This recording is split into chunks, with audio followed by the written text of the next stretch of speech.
Ayun, may nagtanong dito sa comment, paano daw mag-reset nung oil deterioration sign kapag lumabas sa ating dashboard, no? Sakto, ka-PPMS ko lang kanina kaya kailangan kong i-reset yung oil deterioration sign. Tara, papakita ko sa inyo kung paano. Eto, pagpindot natin yan, lalabas dyan yung letter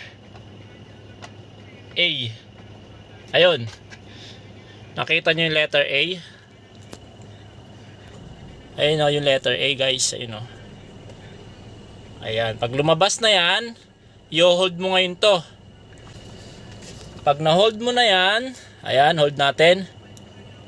Magbiblink yan. Tapos, papatay natin ngayon. Pagkapatay natin, pag namatay na, naka-hold pa rin tayo, buksan natin ngayon. Ayan, buksan natin. Ayan, magbiblink na ngayon yan.